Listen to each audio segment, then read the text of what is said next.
जंगल में एक खूंखार लकड़बग्घा रहता था और उससे जंगल के सभी जानवर बहुत डरते थे। भैया, अब यहाँ पर खड़ा रहना ठीक नहीं है। क्यों? अब क्या हो गया यहाँ पर? हमको थोड़ी देर ही तो हुई है।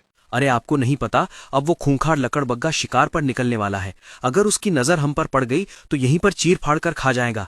और मैंने सुना है कि लकड़बग्घे शिकार को मारते नहीं है, उसको जिंदा ही खाने लग जाते हैं, जिससे शिकार को बहुत ज्यादा दर्द होता है।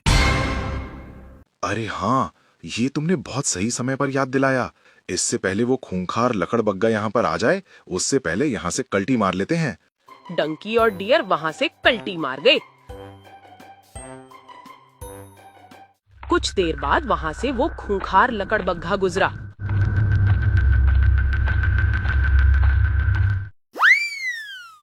काफी दूर से पैदल चलता हुआ आ रहा हूँ, लेकिन मुझको रास्ते में एक भी जानवर नहीं मिला। क्या सारे जानवर इस जंगल को छोड़कर चले गए, या फिर उनको मेरे बाहर निकलने का समय मालूम हो गया हो? जिस समय मैं बाहर निकलता हूँ शायद वो ना निकलते हों। अब मुझको अपना जंगल आने का समय बदलना होगा।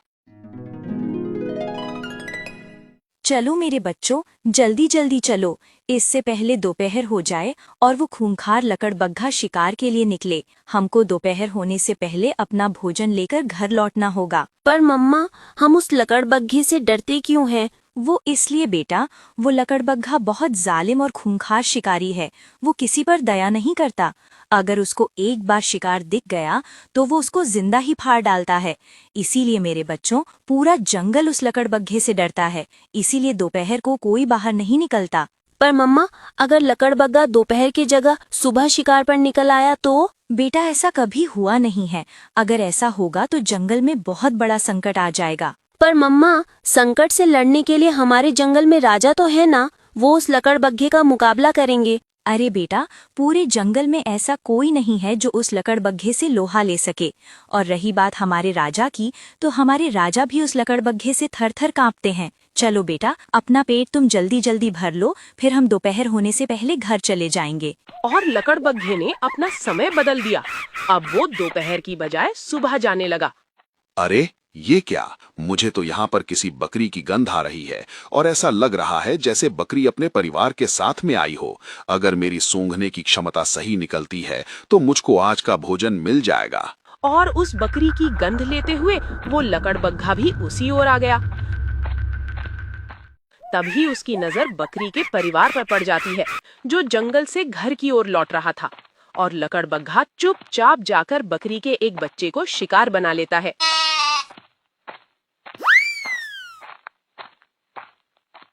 बकरी ने घर जाकर देखा तो उसका एक बच्चा उसके पास नहीं था।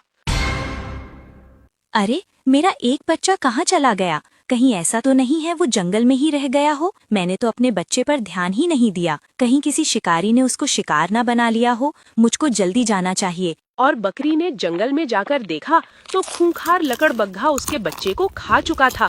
हे भगवान, इस खूंखार लकड़बग्घे ने तो मेरे बच्चे को खा लिया। अगर मैंने इसको कुछ बोला तो ये मुझको भी फाड़ कर खा जाएगा। एक काम करती हूँ, राजा के पास जाकर इसकी शिकायत करती हूँ। वो इसको अच्छा सबक सिखाएंगे। और बकरी सीधे राजा के पास चली गई। महाराज, मेरे साथ इंसाफ कीजिए, मुझे न्याय दीजिए महाराज।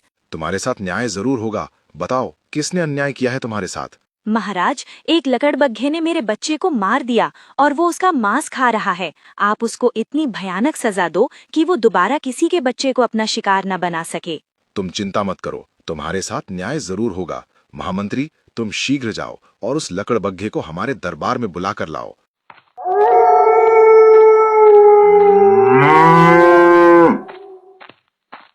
क्यों बे लकड़बग्घे, तूने बकरी के बच्चे को अपना शिकार बनाया? क्यों बे मंत्री, इतना क्यों गला फाड़ रहा है तू? मैंने कौन से तेरे बच्चे को शिकार बनाया है? एक बकरी का ही तो बच्चा था। मुझे भूख लगी थी, मैंने पकड़कर खा लिया। इसमें गलत क्या है? गलत और सही का फैसला करने वाला तू कौन होता है? गलत और सही का फैसला महाराज करेंगे। तुझको दरबार में मेरे साथ चलना होगा। चल मेरे साथ। महाराज कौन होते हैं मेरा फैसला करने वाले? जो ज्यादा ताकतवर होगा वो अपना फैसला स्वयं करेगा। जाओ, मैं नहीं आता तुम्हारे साथ। अगर तू मेरे साथ नहीं आया तो मैं तुमको जिंदा या मुर्दा लेकर ही जाऊंगा और तुमको हर हाल में राजा के दरबार में जाना ही होगा। इसलिए अच्छा है कि तुम जिंदा ही चलो। मुझे लगता है मंत्री तुझको ही मुर्दा पहुंचाना पड़ेगा तेरे दरबार में। मैं नहीं चाहता कि राजा के साथ मेरा कोई झगड़ा हो, पर तुमने मुझे झगड़ा करने पर विवश कर दिया है।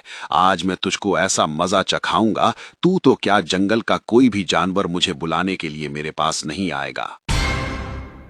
और लकड़बग्घे ने इतना कह